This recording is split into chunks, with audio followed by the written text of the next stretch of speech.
സ്വാഗതം സുഹൃത്തുക്കളെ, നിങ്ങളേവരെയും everything happiness ചാനലിലേക്ക് സ്വാഗതം ചെയ്യുന്നു. ഇന്നലെ നമ്മുടെ വി ഡി സതീശൻ ഗവൺമെൻറ്റിൻ്റെ സത്യപ്രതിജ്ഞാ ചടങ്ങ് നമ്മളേവരും വീക്ഷിച്ചു. ആ സത്യപ്രതിജ്ഞാ ചടങ്ങിലേക്ക് ഒഴുകിയെത്തിയ ജനസാഗരം കണ്ടിട്ട് എല്ലാവരും ഒന്ന് ഞെട്ടിപ്പോയി. ജനസാഗരം കൊണ്ട് നിറഞ്ഞു കവിഞ്ഞ സ്റ്റേഡിയവും പാസ് കിട്ടാതെ സ്റ്റേഡിയത്തിന് പുറത്ത് കാത്തുനിന്ന ആയിരങ്ങളും, അതോടൊപ്പം ജനസാഗരത്തിനെ ഒഴിവാക്കുന്നതിനു വേണ്ടി അയൽ സംസ്ഥാനത്തെ ചീഫ് മിനിസ്റ്റർ വിജയനെ വിളിച്ചത് ക്യാൻസൽ ചെയ്തു. വിജയം കൂടി എത്തിക്കഴിഞ്ഞു കഴിഞ്ഞാൽ എന്താണ് ജനസാഗരം മൂലം സംഭവിക്കുക എന്ന് പറയാൻ കഴിയില്ല. അതിനാൽ അതെന്തായാലും ഒഴിവായി. സുഹൃത്തുക്കളെ, അതോടൊപ്പം തന്നെ നമ്മളെ എല്ലാവരെയും അത്ഭുതപ്പെടുത്തുന്ന ആ പ്രായമായ ആ അമ്മയെ ചേർത്ത് പിടിക്കുന്ന രാഹുൽജിനെയും നമ്മുടെ മുഖ്യമന്ത്രി വി ഡി സതീശനെയും കണ്ടു. അതോടൊപ്പം സ്റ്റേജ് അത്ഭുതസ്തംഭരായിപ്പോയി. ഈ നാട്ടിലെ ഭരണാധികാരികൾ, ഇങ്ങനെയുള്ള ഭരണാധികാരികളും നമ്മുടെ കൊച്ചു കേരളത്തിലുണ്ട് എന്നുള്ളത്, നമ്മുടെ നാട്ടിലുണ്ട് എന്നുള്ളതും എല്ലാവരെയും അത്ഭുത പരതന്ത്രരാക്കുന്നതാണ്. എന്താണ് സുഹൃത്തുക്കളെ, ഇത് രാഹുൽ ഗാന്ധിജി പറഞ്ഞു, ജനങ്ങൾ ആവശ്യപ്പെട്ട ഗവൺമെൻറ്റാണിത്, ജനങ്ങൾ ആവശ്യപ്പെട്ട് നേടിയെടുത്ത ഗവൺമെൻറ്റാണ് എന്ന് രാഹുൽജി കട്ട് ആൻഡ് റൈറ്റ് പറഞ്ഞത് വളരെ വാസ്തവമാണ്. അത് ഇന്നലെ നമ്മളേവരും ദർശിച്ചു. അതോടൊപ്പം തന്നെ ഗവൺമെൻറ് പ്രോമിസ് ചെയ്തതുപോലെ തന്നെ ഒന്നാമത്തെ സത്യപ്രതിജ്ഞയ്ക്ക് ശേഷം ആദ്യം നടന്ന മന്ത്രിസഭാ യോഗത്തിൽ തന്നെ നമ്മളുടെ സ്ത്രീജനങ്ങളെ ചേർത്ത് പിടിച്ചുകൊണ്ട്, നാരീശക്തിനെ ചേർത്ത് പിടിച്ചുകൊണ്ട് സ്ത്രീകൾക്ക് ജൂൺ 15 മുതൽ സൗജന്യ ട്രാവലിംഗ് KSRTC ബസ്സുകളിൽ യാത്ര സൗജന്യമായിട്ടുള്ളത് ഡിക്ലെയർ ചെയ്തു. അതോടൊപ്പം തന്നെ വയോജനങ്ങളെ ചേർത്ത് പിടിച്ചുകൊണ്ട് വയോജനങ്ങൾക്ക് വേണ്ടിയിട്ട് പ്രത്യേക ഒരു വകുപ്പ് തന്നെ ഉണ്ടാക്കുവാൻ വി ഡി സതീശൻ ഗവൺമെൻറ് തീരുമാനിച്ച വിവരവും പുറത്തു വന്നു. അങ്ങനെ ഓരോരോ വാഗ്ദാനങ്ങൾ നിറവേറ്റപ്പെടുകയാണ്. ഇതിൽ വേറൊരു കാര്യം എന്താണെന്ന് ചോദിച്ചു കഴിഞ്ഞാൽ, ഇടതുപക്ഷ ഗവൺമെൻറ് 2 ടേം അധികാരത്തിൽ വന്നു കഴിഞ്ഞപ്പോൾ ആദ്യത്തെ ടേം തന്നെ എങ്ങനെയാണ് വന്നതെന്ന് നമുക്കറിയാം. ഉമ്മൻചാണ്ടി സർക്കാരിനെതിരെ കള്ളപ്രചരണവും കുപ്രചരണവും നടത്തി, മഫിയ പ്രവർത്തനങ്ങളും നടത്തി. എങ്ങനെയൊക്കെയാണ് ഉമ്മൻചാണ്ടി സർക്കാരിനെ, ഭൂരിപക്ഷം കുറഞ്ഞ ഉമ്മൻചാണ്ടി സർക്കാരിനെ ദ്രോഹിച്ചാണ് 2016 വേറൊരാളെ കാണിച്ചൊരു വിധത്തിൽ തട്ടിപ്പും വെട്ടിപ്പുമായിട്ടാണ് പിണറായി വിജയൻ ഗവൺമെൻറ് അധികാരത്തിൽ വന്നത്. 2016 അധികാരത്തിൽ വന്ന് 2021 വരെ കലാമറ്റികളുടെ കാലമായിരുന്നു. വെള്ളപ്പൊക്കം, അത് ഉണ്ടാക്കിയ ആർട്ടിഫിഷ്യൽ വെള്ളപ്പൊക്കമാണ്. ബുദ്ധിയില്ലാതെയുള്ള ഡാമെല്ലാം തുറന്നുവിട്ട് ആ റിപ്പോർട്ടുകളെല്ലാം പൂഴ്ത്തി. നമ്മുടെ ഇപ്പോഴത്തെ ഗവൺമെൻറ് ആ റിപ്പോർട്ടുകളൊക്കെ ശരിക്കും തന്നെ അന്വേഷിച്ച് പുറത്തു കൊണ്ടുവരേണ്ടതാണ്. ജനങ്ങളെ കൊന്നൊടുക്കി ദുരിതം വരുത്തിച്ച് PR വർക്കുകളും ഏജൻസികളും വെച്ചുകൊണ്ടിട്ട് നുണപ്രചരണങ്ങൾ കൊണ്ട് അത് തട്ടിമാറ്റി. രണ്ടാമത് അതിനുശേഷം കോവിഡ് മഹാമാരി, എല്ലാവിധ മരണങ്ങളും വന്ന് സംഭവിച്ച് തോറ്റുതുന്നപ്പെടേണ്ടതായ ഒരു ഗവൺമെൻറ് 2021 PR വർക്ക് കൂടെ തട്ടിപ്പിലൂടെ അവർ അധികാരത്തിൽ കയറിയപ്പോഴത്തേക്കും ഗവൺമെൻറ്റിൻ്റെ സ്വഭാവം മാറി. 2021 മഹാഭൂരിപക്ഷത്തിനാണ് തട്ടിപ്പിലൂടെ അധികാരത്തിൽ കയറിയത്. 2023 മുതൽ 2026 വരെ ഈ പാർട്ടി ഇവിടെ സ്ഥിരമായി ഇനി ഒരു കാലത്തും കോൺഗ്രസ് ഗവൺമെൻറ് കേരളത്തിൽ വരികയില്ല എന്ന ഇതോടുകൂടി പാർട്ടി ഭരണവും പോലീസ് ഭരണവും ഗുണ്ടാഭരണവും മൊത്തം സത്യമേവേ ജയതയില്ല, സത്യമേ ഇല്ല. വെറും കള്ളത്തരങ്ങളും തട്ടിപ്പും ഗവൺമെൻറ് ഓർഡറായിട്ട് തന്നെ അടിച്ചിറക്കുകയാണ്. തട്ടിപ്പ്, വെട്ടിപ്പ്, കക്കൽ, നക്കൽ, മുക്കൽ ഒക്കെ ആയിട്ട് ഗവൺമെൻറ്റിൻ്റെ മുഖമുദ്ര തന്നെ അങ്ങനെയായി. ഇത് പറഞ്ഞിരിക്കുന്നത് ഉന്നതരായ IAS ഓഫീസർമാരാണ് ഇന്ന് വെളിപ്പെടുത്തിയിരിക്കുന്നത്.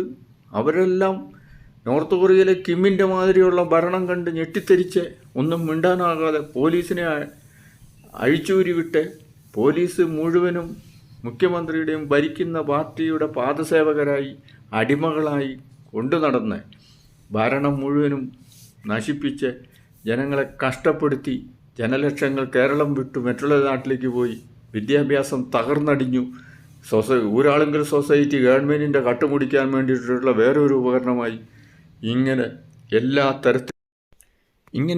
തരത്തിലും ജനദ്രോഹം ചെയ്ത ഈ ഗവൺമെൻറ്റിനെ എങ്ങനെയെങ്കിലും ഇറക്കി വിടണമെന്നുള്ള മനസ്സാൽ ശപഥം ചെയ്തുകൊണ്ട് ജനകോടികൾ കാത്തിരുന്നു. ആ കാത്തിരുന്ന സുവർണ മുഹൂർത്തത്തിന് സമയം കിട്ടിയപ്പോൾ ജനകോടികൾ പ്രതികരിച്ചു. അതിൻ്റെ വെളിപ്പെടുത്തലായിരുന്നു സുഹൃത്തുക്കളെ ഇന്നലെ കണ്ടത്. ഒരു കേരള ജനതയ്ക്ക് ഒരു ബിഗ് സല്യൂട്ട് നന്ദി പറഞ്ഞുകൊണ്ട് ഈ ഇന്നലത്തെ ജനകോടികളെല്ലാവരും ഒഴുകിയെത്തിയത്. തട്ടിപ്പിലും വെട്ടിപ്പിലും PR വർക്കിലൂടെ വീണ്ടും അധികാരത്തിൽ വർഷങ്ങളോളം ഇരിക്കാമെന്ന് കരുതിക്കൂട്ടിയിരുന്ന ബ്യൂറോക്രാറ്റ്സും കള്ളക്കവട ഗവൺമെൻറ്റും LDF ഗവൺമെൻറ്റും തകർന്ന് തരിപ്പണമായി. ഇത് ഇന്നലെ തിരഞ്ഞെടുത്ത ഗവൺമെൻറ് 5 വർഷത്തിലേക്കല്ല, അവർക്കൊക്കെ ഇതൊരു പാഠമാകണം. 10 വർഷത്തേക്ക്, ഏറ്റവും കുറഞ്ഞത് 10 വർഷത്തേക്കുള്ള ഒരു ഗവൺമെൻറ്റാണ് തിരഞ്ഞെടുക്കപ്പെട്ടത്. BJPയും ആവുന്ന പോലെ എങ്ങനെയെങ്കിലും ഭൂരിപക്ഷ വർഗീയ ചേരിതിരിവുണ്ടാക്കി. ഇടതുപക്ഷവും BJPയും അത് ഒരുപാട് ശ്രമിച്ചു. ചേരിതിരിവുണ്ടാക്കി എങ്ങനെയെങ്കിലും ഭരണം കൈയാളുക, ഇതായിരുന്നു ഏവരുടെയും ലക്ഷ്യം. പക്ഷേ കേരളത്തിലെ പ്രബുദ്ധരായ ജനത ഇത് തിരിച്ചറിഞ്ഞു. കേരളത്തിലെ പേപ്പർ വായിക്കുകയും ന്യൂസ് കേൾക്കുകയും മീഡിയകളും ഇത് തിരിച്ചറിഞ്ഞു. മീഡിയകളൊക്കെ വന്നിരിക്കുന്നത് ജനനന്മയ്ക്കും രാജ്യനന്മയ്ക്കും ലോകനന്മയ്ക്കും വേണ്ടി പ്രവർത്തിക്കുന്ന ഇൻഡിവിജ്വലായിട്ടുള്ള ആൾക്കാരാണ് മീഡിയകളിൽ അധികമുള്ളത്. അവർക്ക് ഇതുകൊണ്ട് യാതൊരു ബെനിഫിറ്റുമില്ല. അവരുടെ സമയം പോകുന്നു, അവർ കാര്യങ്ങൾ വിശകലനം ചെയ്യുന്നു. അത് പൗരധർമ്മമാണ്. ഇത് ഇന്ത്യൻ ഭരണഘടനയിൽ എഴുതി വെച്ചപ്പെട്ട കാര്യങ്ങളാണ്. നമ്മൾ അധർമ്മത്തിനെതിരെ പ്രതികരിക്കണം. അധർമ്മം സഹിക്കുകയല്ല വേണ്ടത്. അത് നമ്മുടെ ഒരു കടമയാണ്. ഓരോ വ്യക്തികളുടെയും കടമയാണ് തിന്മയ്ക്കെതിരെ പ്രതികരിക്കുക, നന്മ ചെയ്യുക എന്നുള്ളത്. അതനുസരിച്ച് ഏതെങ്കിലും വിദ്യാഭ്യാസവും സാമൂഹിക ബോധവുമുള്ള ആൾക്കാരാണ് അധികവും. ചില കള്ളമീഡിയകളുണ്ട്, പണം വാങ്ങിക്കൊണ്ടിട്ട് അവർ പ്രൊപ്പഗണ്ട നടത്തുന്നത്. അതൊക്കെ തിരിച്ചറിയാനുള്ള ബോധം ഇന്ത്യയിലെ ജനങ്ങൾക്കുണ്ട്. അതേപോലെ തന്നെ കേരളത്തിലെ പ്രബുദ്ധരായ ജനങ്ങൾക്കുണ്ട്. അതാണ് നമ്മൾ കണ്ടത്. അല്ലാതെ ഇത് കോൺഗ്രസിൻ്റെയോ UDFൻ്റെയോ വോട്ടൊന്നുമല്ല. LDFിലെ സാധാരണക്കാരായ മനുഷ്യർ തന്നെ വോട്ട് ചെയ്ത് നമ്മൾ കണ്ടു. കണ്ണൂർ കോട്ടയും ആലപ്പുഴ കോട്ടയും ഒക്കെ തകർന്നടിഞ്ഞ് EMSൻ്റെയും AKGയും പോലെയുള്ള നേതാക്കളുള്ളതായ ഈ നാട്ടിൽ, അങ്ങനെയുള്ളതായ ഈ നാട്ടിൽ ഏത് രീതിയിലാണ് ഈ മാർക്സിസം തകർന്നടിഞ്ഞെന്നുള്ളത്. മാർക്സ് തന്നെ തകർന്നടിഞ്ഞിട്ടാണ് മാർക്സിസമൊക്കെ ലോകത്തുനിന്ന് പോയി. മാർക്സിൻ്റെ അമ്മ പറഞ്ഞത്, മാർക്സ് ധനതത്വശാസ്ത്രം എഴുതാതെ നീ പോയി കുറച്ച് ധനം ഉണ്ടാക്കുക, ദാരിദ്ര്യവും കഷ്ടപ്പാടും ദുരിതവും മുഖേനം. നല്ല പുസ്തകമൊക്കെയാണ്, പക്ഷേ അത് പ്രാക്ടിക്കലാകണ്ടേ. അത് വർഗാധിപത്യമായിക്കൊണ്ട് മറ്റുള്ളവരെ ഒരു മത്സരബുദ്ധി ഇല്ലാതെ ആരെങ്കിലും നോക്കുകൂലി പോലെ നോക്കിയിരിക്കുക, പൈസ മേടിക്കുക എന്ന് പറയുന്ന തത്വം എവിടെ വിജയിക്കും? ചൈനയിലൊക്കെ അങ്ങോട്ട് നോക്ക്, ചൈനയിലേക്ക് നോക്ക്, അവിടേക്ക് നോക്ക്, ഇവിടേക്ക് നോക്ക് എന്നൊക്കെ പറയും. ചൈനക്കാരൊക്കെ ഓടിപ്പോയി വിസ എടുത്തുകൊണ്ടിട്ട് അമേരിക്കയിൽ കൂടെ നടക്കുകയാണ് സന്തോഷിച്ച് സമാധാനപരമായിട്ട്. അതേപോലെ മറ്റുള്ള യൂറോപ്യൻ രാജ്യങ്ങളിലേക്ക് പോവുകയാണ്. അതേപോലെ തന്നെയാണ് ഈ ഇസങ്ങളൊക്കെ തകർന്നടിഞ്ഞിട്ട് തരിപ്പണമാകുന്നത്. ഇങ്ങനെയുള്ള ഏകാധിപത്യവും ഡിക്റ്റാറ്റർഷിപ്പും ഒന്നും ലോകത്ത് നിലനിൽക്കുകയില്ല. മനുഷ്യൻ ഭൂമിയിൽ കുറച്ചു കാലം സന്തോഷകരമായി വരുന്നു, ജീവിക്കുന്നു, പോകുന്നു. അതല്ലാതെ അടിമകളാക്കിക്കൊണ്ടും ഏകാധിപതികളുടെ കഥകളൊക്കെ നമുക്ക് ധാരാളം അറിയാം. അങ്ങനെ ഒരു ഏകാധിപത്യ പ്രവണതയ്ക്ക് ഏറ്റ തിരിച്ചടിയാണ് ഈ ഇലക്ഷനിൽ നമ്മൾ കണ്ടത് സുഹൃത്തുക്കളെ. ഇതിനി നീണ്ടു നിൽക്കും. 5, 10, 15 വർഷം നീണ്ടു നിന്നാലും അത്ഭുതമില്ല. അതിനാൽ ഇതൊക്കെ മാറ്റിയാൽ അവർക്ക് നല്ലത്. അല്ലാതെ എല്ലാ ഈസങ്ങളും മനുഷ്യൻ്റെ നന്മയ്ക്കാണ്, എല്ലാ മതങ്ങളും മനുഷ്യൻ്റെ നന്മയ്ക്കാണ്. മതം ഇല്ലാതായാലേ മനുഷ്യൻ നന്നാവുകയുള്ളൂ എന്ന സ്ഥിതിവിശേഷത്തിലേക്കാണ് ഇപ്പോൾ ലോകം പോയിക്കൊണ്ടിരിക്കുന്നത്. പക്ഷേ എല്ലാ മതങ്ങളും എല്ലാ ഈശ്വരന്മാരും മനുഷ്യൻ്റെ നന്മയാണ് ഉദ്ദേശിക്കുന്നത്. എല്ലാം മനുഷ്യനാണ്. മനുഷ്യരിൽ 2 ജാതിയുള്ളൂ, ഒന്ന് ആണും ഒന്ന് പെണ്ണും. അല്ലാതെ എല്ലാം നമ്മൾ തത്വമസി എന്ന് പറയും, നീ തന്നെയാണ് ദൈവം, ആ ദൈവം ഞാൻ തന്നെയാണ് എന്നുള്ളതായ ചിന്താഗതിയിലേക്ക് വന്നിട്ട് ഇപ്പോൾ യൂറോപ്യൻ രാജ്യങ്ങളും മറ്റുള്ള വികസിത രാജ്യങ്ങളെല്ലാം ഈ മതത്തിനെ ഉപേക്ഷിച്ചു. മതസ്ഥാപനങ്ങളും ഇത് എല്ലാം ഇപ്പോൾ ബാറുകളും അതേപോലെ റിക്രിയേഷൻ സെൻ്ററുകളുമായിട്ടും മാറ്റപ്പെട്ടു. ഇതൊക്കെയാണ് സുഹൃത്തുക്കളെ ഇപ്പോഴത്തെ ഇത്. എന്തായാലും ഈ തെരഞ്ഞെടുപ്പിൽ നമ്മുടെ ജനാധിപത്യ ഗവൺമെൻറ്റാണ് ജനങ്ങൾക്ക് വേണ്ടി വന്നിരിക്കുന്നത്. ജനങ്ങൾക്ക് ഒരുപാട് പ്രതീക്ഷകളുമുണ്ട്. ഈ അഴിമതിക്കാരായ കൊള്ളക്കാരായ ബ്യൂറോക്രാറ്റ്സുകളെയും രാഷ്ട്രീയക്കാരെയും പറ്റി കർശനമായ അന്വേഷണം നടക്കുമെന്നും അവരെയൊക്കെ നിയമത്തിൻ്റെ മുന്നിൽ കൊണ്ടുവരുമെന്നും വിചാരിക്കുന്നു. അതോടൊപ്പം തന്നെ UDF ഗവൺമെൻറ് പ്രോമിസ് ചെയ്തിരിക്കുന്ന വാഗ്ദാനങ്ങൾ ഒന്നൊന്നായി നിറവേറ്റപ്പെടുമെന്ന് അവർ വിചാരിക്കുന്നു. അതോടൊപ്പം മുന്നോട്ടും ഒരു തുടർഭരണമുണ്ടാകുകയും ഈ മാതിരിയുള്ള കവട ദ്രോഹിക്കുന്ന ഗവൺമെൻറ്റുകളെ കേരളത്തിൽ നിന്ന് ഓടിക്കുകയും അവർക്ക് ഇനിയൊരിക്കലും ഭരണം കിട്ടാതെ വരാതെ പ്രവർത്തിക്കുകയും ചെയ്യുമെന്ന് ആശിക്കുന്നു. അങ്ങനെയാണ്, അതിനുവേണ്ടിയാണ് ജനങ്ങൾ ജനാധിപത്യത്തിന് വേണ്ടിയിട്ടും മതമൈത്രിക്ക് വേണ്ടിയിട്ടും സെക്യുലറിസ്റ്റ് ഗവൺമെൻറ്റിനും വേണ്ടിയിട്ടാണ് സുഹൃത്തുക്കളെ വോട്ട് ചെയ്തിരിക്കുന്നത്. ഇത് ഇന്ത്യ രാജ്യവും ലോകരാജ്യങ്ങളും ഉറ്റുനോക്കുന്നു. അതെന്തായാലും അതിൻ്റെ ഒരു പ്രതിഫലനം കണ്ടു. എന്താണ് ജനമഹാശക്തി എന്ന് രാഷ്ട്രീയ പാർട്ടിക്കാരും മീഡിയക്കാരുമൊക്കെ തിരിച്ചറിഞ്ഞു. പെയ്ഡ് ന്യൂസുകൾ എത്രയാണ്, പെയ്ഡ് ന്യൂസ്.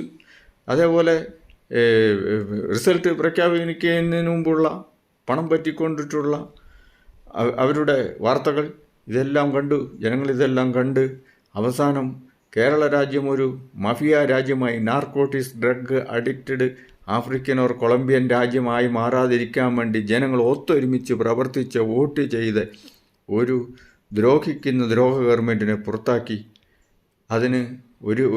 അതിനുവേണ്ടി മുന്നിൽ നിന്ന് പ്രവർത്തിച്ച ആളാണ് വി ഡി സതീശൻ.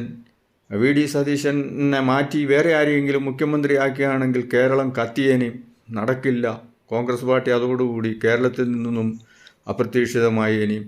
എന്തായാലും അത് സംഭവിച്ചില്ല. മഹാനായ രാജ്യത്തിൻ്റെ ദേശാഭിമാനമുള്ള ഒരു രാജ്യത്തിൻ്റെ ഒരു തലം മുതൽ മറ്റേ തലം വരെ ധൈര്യപൂർവ്വം നടന്ന് ജനങ്ങളെ മനസ്സിലാക്കിയിട്ടുള്ള രാഹുൽജിക്ക് ഒരു നന്ദി പറയണം. അദ്ദേഹം അത് ക്ലിയർ കട്ടായിട്ട് ജനങ്ങളോട് തന്നെ പറഞ്ഞു. രാഹുൽജിയും പ്രിയങ്ക ഗാന്ധിയും മതേതരത്വമുള്ള മുസ്ലിം ലീഗും കൂടി എന്തായാലും സതീശൻ സാറിനെ തന്നെ വി ഡി സതീശനെ തന്നെ കേരളത്തിൻ്റെ മുഖ്യമന്ത്രിയായി ജനങ്ങൾ തിരഞ്ഞെടുത്ത മുഖ്യമന്ത്രിക്ക് അധികാരം കൊടുത്തു. ആ യാത്ര സധൈര്യം മുന്നോട്ട് നീങ്ങുമെന്നും ജന അഭിലാഷങ്ങൾ നിറവേറ്റിക്കൊണ്ട് ജനങ്ങളുടെ ഒരു ഗവൺമെൻറ് ഇവിടെ 5 കൊല്ലവും 10 കൊല്ലവും 15 കൊല്ലവും ഇനി മുന്നോട്ട് ഭരിക്കുമെന്ന് നമ്മൾക്ക് വിചാരിക്കാം സുഹൃത്തുക്കളെ. എന്താണെങ്കിലും കണ്ണീര് വരുത്തുന്ന ഒരു ആളുകളുടെ കണ്ണു നിറയുന്നതായ ഒരു സത്യപ്രതിജ്ഞാ ചടങ്ങാണ് ഇന്നലെ നടന്നത്. ജനലക്ഷങ്ങളും ജനകോടികളും ഇവിടെയും ആശംസകളും അഭിലാഷങ്ങളും ആണ് അവിടെ കണ്ടത്. എന്താണേലും സുഹൃത്തുക്കളെ, ഇത് ഒരു മാറ്റത്തിൻ്റെ ഒരു കാഹളമാണ്. അതായത് ജനങ്ങൾ ആട്ടിൻ തോലിട്ട ചെന്നായ്ക്കളെയും അല്ലാത്ത ഒറിജിനൽ ആട്ടിൻകുട്ടികളെയും തിരിച്ചറിയുന്നത് നമ്മൾ കണ്ടു. ആ ജനങ്ങളെ ഒന്നും പറ്റിക്കാൻ പറ്റുകയില്ല. വിവരവും വിദ്യാഭ്യാസം ഇല്ലാത്തവരൊന്നുമല്ല കേരള ജനത. കേരള ജനതയ്ക്ക് വേണ്ടത് സ്വൈര്യമായ ജീവിതമാണ്. അതെന്താണല്ലോ ആ സ്വൈര്യ ജീവിതം ഉറപ്പുവരുത്തിക്കൊണ്ട് നമ്മുടെ ആഭ്യന്തരമന്ത്രി ചെന്നിത്തലാജി പറഞ്ഞത് വളരെ കറക്റ്റാണ്. അതാണ് ജനങ്ങൾക്ക് വേണ്ടത്. അത് ചെന്നിത്തലാജിയും ഗവൺമെൻറ്റിൻ്റെ ഭാഗമായതിൽ ഇഷ്ടമുള്ള വകുപ്പെടുത്തോളാൻ മുഖ്യമന്ത്രി പറഞ്ഞു, ഇഷ്ടമുള്ള തിരഞ്ഞെടുത്തോളാൻ പറഞ്ഞു. അതുതന്നെ വളരെ നല്ലതായൊരു തുടക്കമാണ്. എല്ലാവിധ തർക്കങ്ങളും പിണക്കങ്ങളും മാറ്റിവെച്ചുകൊണ്ട് ഒത്തൊരുമയോടെ നീങ്ങിയ ഈ UDF ഗവൺമെൻറ്റിനെ അഭിനന്ദനങ്ങൾ. കേരളത്തിന് ഒരു 15 വർഷങ്ങൾക്ക് ശേഷം ഒരു പുതുയുഗ പിറവിയാണ് ഇന്നലെ കണ്ടത്. ഈ പുതുയുഗ പിറവി നമ്മളുടെ തൊട്ട് അടുത്ത സ്റ്റേറ്റായ തമിഴ്നാട്ടിലും കണ്ടു, വിജയുടെ പുതുയുഗ പിറവി. അതേപോലെ കർണാടകയിലും കണ്ടു. ഇപ്പോൾ ഈ സംസ്ഥാനങ്ങളൊക്കെ ഒത്തൊരുമിച്ച് ഒരു മതേതരത്തിനും ജനാധിപത്യത്തിനും വേണ്ടി നിലകൊള്ളുമെന്ന് നമുക്ക് കരുതാം. അതോടൊപ്പം തന്നെ ഇന്ന് ഈ ഗവൺമെൻറ് ഈ കഴിഞ്ഞുപോയ ഗവൺമെൻറ്റിലെ കള്ളത്തരങ്ങൾ, കള്ള സൊസൈറ്റികൾ, കള്ള റിപ്പോർട്ടുകൾ, ഇതിനെപ്പറ്റിയൊക്കെ അന്വേഷണം നടത്തി ഊരാളുങ്കൽ സൊസൈറ്റിയും അതോടൊപ്പം തന്നെ കിഫ്ബിയും അതോടൊപ്പം തന്നെ ഏതെല്ലാം തരത്തിലുള്ള ലാവ്ലിൻ കേസും എല്ലാം പുറത്തെടുത്ത് നീതിയുക്തമായ അയ്യപ്പക്കൊള്ളയ്ക്ക് വേണ്ടിയിട്ടുള്ള അന്വേഷണം പ്രഖ്യാപിക്കുമെന്ന് വിശ്വസിക്കുന്നു. ആ അയ്യപ്പക്കൊള്ള ഭയങ്കരമായ ലോകോത്തര കൊള്ളയാണ്. PhD കൊടുക്കേണ്ടതായ ഈ കൊള്ളകളൊക്കെ പുറത്തു വരും. ജനങ്ങൾ വിവരങ്ങൾ അറിയും. വിവരാവകാശ നിയമങ്ങളിൽ മാറ്റം വരുത്തുക, അതിൽ വെള്ളം ചേർക്കുക, ഇതൊക്കെ മാറി ഒറിജിനൽ ആയിട്ടുള്ള വിവരാവകാശവും ജനങ്ങളുടെ അവകാശവും സംരക്ഷിക്കപ്പെടും എന്ന് നമുക്ക് കരുതാം. അതോടൊപ്പം സെൻട്രൽ ഗവൺമെൻറ് എല്ലാവിധ സഹായങ്ങളും വാഗ്ദാനം ചെയ്തിട്ടുണ്ട്, ആശംസകൾ അറിയിച്ചിട്ടുണ്ട്. അതേപോലെ ജനങ്ങൾക്ക് ഉപകാരപ്രദമായ പ്രോമിസുകൾ ചെയ്താലും സ്റ്റേറ്റിൻ്റെ വരുമാനമൊന്നും നിന്നു പോകുകയില്ല എന്ന് ഡൽഹി മുഖ്യമന്ത്രി കേജ്രിവാൾ കാണിച്ചു തന്നതാണ്. അങ്ങനെ ഈ ഒരു സൽഭരണം VDS ഗവൺമെൻറ് ജനങ്ങൾ ആഗ്രഹിച്ച പോലെ നടപ്പിലാക്കുമെന്ന് നമുക്ക് വിചാരിക്കാം. ജനപ്രിയ വാഗ്ദാനങ്ങൾ നടപ്പിലാക്കി വീണ്ടും തുടർഭരണം VDS ഗവൺമെൻറ് നേടിയെടുക്കുമെന്ന് നമുക്ക് കരുതാം. പക്ഷേ സുഹൃത്തുക്കളെ, ചില പ്രത്യേകതകൾ ഇവിടെ ഉണ്ടായിരുന്നു. ഉമ്മൻചാണ്ടി എന്ന മഹാനേതാവിൻ്റെ ഓർമ്മകളും അദ്ദേഹത്തിനോട് കാണിച്ച നെറുകേടുകളുമൊക്കെ ഇന്നത്തെ കേരള ജനത ഓർത്തിരിക്കുന്നതാണ്. അദ്ദേഹത്തിൻ്റെ മകൻ സ്വന്തം പിതാവിനേക്കാളും മികച്ചു നിന്നുകൊണ്ട് പ്രചരണത്തിന് ഒരു പൈസയും ചിലവാക്കാതെ സൈക്കിളിൽ തൻ്റെ നേതാവിനോടൊപ്പം സഞ്ചരിച്ച് മഹാഭൂരിപക്ഷത്തിന് ജയിച്ച് കാണിച്ച് ലോകത്തിനും കേരളത്തിനും ഇന്ത്യക്കും ലോകത്തിനും തന്നെ മാതൃകയായിട്ടുള്ള ഒരു ഇലക്ഷൻ പ്രചരണ രീതി ചെലവില്ലാതെ നടത്തി അദ്ദേഹം വിജയിച്ച് കാണിച്ചു കൊടുത്തു. അതിനെപ്പറ്റി ആരും ചർച്ച ചെയ്തില്ല. അദ്ദേഹത്തിന് തീർച്ചയായിട്ടും ഒരു മന്ത്രിസ്ഥാനം കൊടുക്കണമായിരുന്നു. അതിന് കൊടുക്കുമെന്ന് വിചാരിക്കാം. അതേപോലെ തന്നെ പാർട്ടിയിലെ UDFിലെ മെയിൻ കക്ഷിയായ KK രമയ്ക്ക് ഒരു മന്ത്രിസ്ഥാനം കൊടുക്കേണ്ടതായിരുന്നു. അങ്ങനെ അർഹതപ്പെട്ടവരാണ് എല്ലാവരും എങ്കിൽ കൂടിയും ടൈം വ്യവസ്ഥയിൽ എങ്ങനെയെങ്കിലും അവരെയും ഉൾക്കൊള്ളാറുണ്ടായിരുന്നു. പക്ഷേ സാന്ദർഭികവശാൽ അതൊന്നും ഉണ്ടായില്ല, ഒന്നും കണ്ടില്ല. അതൊക്കെ ഉണ്ടാകുമെന്ന് വിചാരിക്കുന്നു. അതേപോലെ പോലീസ് സേനയിനെ കറപ്ഷനുകളെയെല്ലാം പിരിച്ചുവിട്ട് പുതിയ വിദ്യാഭ്യാസവും വിവരവും സാമൂഹികവും മനുഷ്യത്വവുമുള്ള സത്യസന്ധരായ ഉദ്യോഗസ്ഥരെ സേനയിലേക്ക് തിരിച്ചെടുക്കുകയും എല്ലാ താൽക്കാലിക നിയമങ്ങളും കള്ള നിയമങ്ങളും കൈക്കൂലി നിയമങ്ങളും അന്വേഷിക്കപ്പെട്ട് അവരെയെല്ലാം പുറത്താക്കി, വേസ്റ്റുകളെല്ലാം പുറത്താക്കി ഒരു പുതിയ ജനനേതാവായ VDS നയിക്കുന്ന ഒരു ജനങ്ങൾക്ക് വേണ്ടിയുള്ള ഒരു ഭരണം ഉണ്ടാകുമെന്ന് നമുക്ക് കരുതാം. അതോടൊപ്പം തന്നെ ജനപ്രിയമായ അഴിമതിരഹിതമായ ഒരു ഭരണം കാഴ്ചവെച്ചുകൊണ്ട് മറ്റുള്ള സ്റ്റേറ്റ് ഗവൺമെൻറ്റുകൾക്കും ഇന്ത്യ ഗവൺമെൻറ്റിനും തന്നെ ഒരു മാതൃകയാകുമെന്ന് നമുക്ക് കരുതാം. അതേപോലെ ഉന്നത വിദ്യാഭ്യാസ രംഗത്തും നല്ല മന്ത്രിമാർ വന്ന് ഇവിടുന്ന് നമ്മളുടെ ബ്രെയിൻ ഡ്രെയിൻ യുവജനങ്ങളെല്ലാം സ്വാതന്ത്ര്യവും സമത്വവും സാഹോദര്യവും ഐശ്വര്യവും സന്തോഷവും ലാക്കാക്കി വിദേശ രാജ്യങ്ങളിലേക്ക് ഫാമിലീസ് കുടുംബത്തോടുകൂടി കുടിയേറുകയാണ് സുഹൃത്തുക്കളെ. ആ കുടിയേറുന്നവരാരും തിരിച്ചു വരുന്നില്ല. ഇത് നമ്മളുടെ സംസ്ഥാനത്തിൻ്റെ നമ്മുടെ രാജ്യത്തിൻ്റെ ഫോറിൻ റിസർവും അതോടൊപ്പം തന്നെ ബ്രെയിൻ ഡ്രെയിൻ ഉണ്ടാകുന്നു. അവരൊക്കെ തിരിച്ചു വരണം. അതിന് തക്കതായ ഉന്നത വിദ്യാഭ്യാസ മാതൃകകൾ ഇവിടെ ഉണ്ടാകുമെന്ന് നമുക്ക് കരുതാം. നല്ല ട്രാൻസ്പോർട്ട് സിസ്റ്റം ഉണ്ടാകുമെന്ന് കരുതാം. ഗവൺമെൻറ് എന്ന് പറയുന്ന ഒരു എഫിഷ്യൻസിയുടെ പര്യായമായിട്ട് ലൈക്ക് ജപ്പാനെ പോലെയും അതേപോലെയുള്ള നമ്മുടെ യൂറോപ്യൻ കൺട്രീസ് സ്വീഡൻ, ജർമ്മനി പോലുള്ള രാജ്യങ്ങളെ പോലെയും ഉണ്ടാകും. അതോടൊപ്പം തന്നെ 65 വയസ്സ് തികഞ്ഞ ഏവർക്കും ഒരു സബ്സ്റ്റാൻഷ്യൽ എമൗണ്ട്, നല്ലൊരു തുക എല്ലാ ജനങ്ങൾക്കും പെൻഷൻ കിട്ടുന്നതായ ഒരു പെൻഷൻ പദ്ധതി ഗവൺമെൻറ് നടപ്പിൽ വരുത്തും അതിനെപ്പറ്റി ചിന്തിക്കുമെന്ന് നമുക്ക് കരുതാം. സോഷ്യൽ സെക്യൂരിറ്റി പോലെ അങ്ങനെ നമ്മുടെ സംസ്ഥാനത്തിൻ്റെ കടങ്ങളെല്ലാം വീടിക്കൊണ്ട് നല്ലൊരു മാതൃകാ സംസ്ഥാനമായിട്ട്, എങ്ങനെയൊക്കെ പറഞ്ഞാലും കേരളം ഒരു മാതൃകാ സംസ്ഥാനം തന്നെയാണ്. അത് ഈ 10 വർഷത്തെ കട്ടുമുടിപ്പിക്കൽ ഭരണം നമ്മുടെ സംസ്ഥാനത്തിന് ഒരുപാട് കാര്യങ്ങൾ പുറകോട്ടടിച്ചു.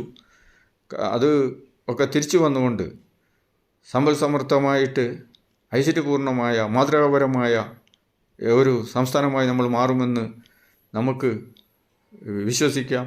നമുക്ക് ലക്ഷ്യം കൊള്ളാം. നന്ദി, നമസ്കാരം സുഹൃത്തുക്കളെ. I am captain grand master Shaji Mathew. Like, comment and share. Thank you all.